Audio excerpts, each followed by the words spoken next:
Oh, we got a visitor. Welcome to Doc Talk, Kitty. Yeah, welcome to Doc Talk.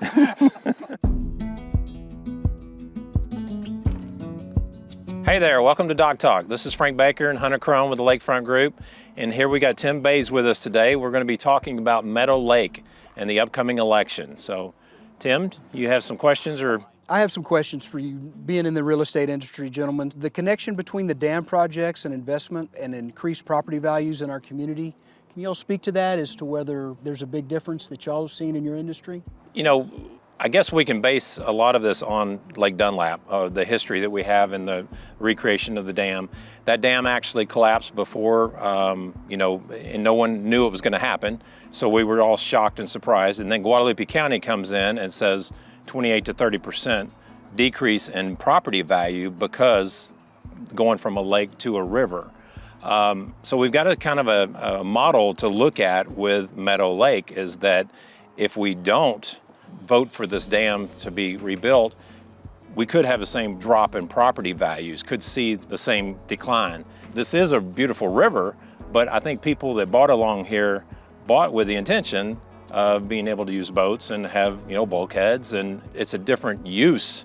Most of the property owners, I believe, would still like for it to be a lake as opposed to a river. What do you think? I personally saw when the Dunlap Dam collapsed and there was no answer, there was no plan. There was a few what I call fire sales, and it was around that percentage, a 30% drop for people buying into something unknown. They didn't know if it was ever going to be a lake again.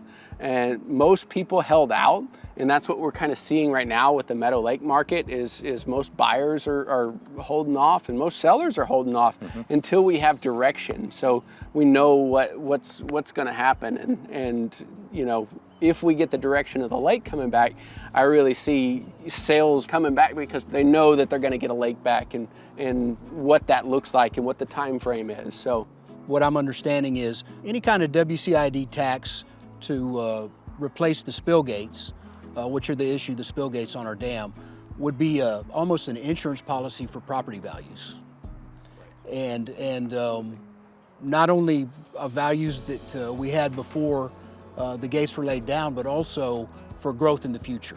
I really think that, the people that live on this lake, it was a lake when they purchased, and that was the intent, as they wanted to live on a lake.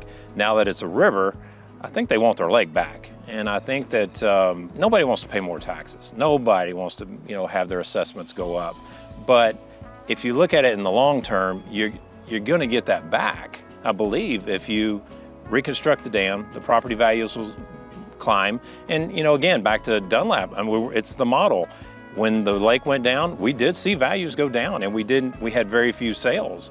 And then when the WCID was formed there and the dam started being under construction, property values went up. The lake's not even full yet at Dunlap. And now when I get a listing, it's hot. It sells very quickly. Sometimes before it even hits the market. So I think we want to, we got a visitor. Welcome to Doc Talk, Kitty. Yeah, welcome to Doc Talk. You knew the camera was rolling, didn't you?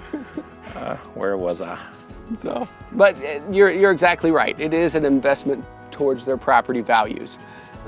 So it definitely is highly advised if you want to maintain your property value or increase your property value for that. So our WCID, the map for the district encompasses all the properties that touch the water on Meadow Lake.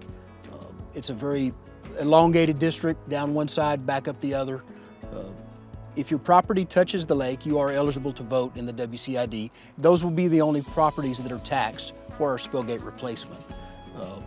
So it's important that folks get out there on November 7th, remind their neighbors, their friends, their family, anyone that's registered in the district. We urge them to go forward and vote. We're voting only to tax ourselves. The City of Seguin is a partner with us on this project, as well as GBRA. But if we don't get out and vote, we'll never know if we're going to be able to do this or not. Right. Yeah, and you don't have to be the actual owner of the property, correct, to vote. You can be a resident. If it's a rental, you can certainly come in and vote if your voter registration reflects that address. Perfect. Wonderful. Perfect. Great. Well, Tim, we appreciate you coming today. Thank you, fellas. Thanks for coming out. Get out and vote. All right, November 7th. Thank you for joining us with Doc Talk. See you next time.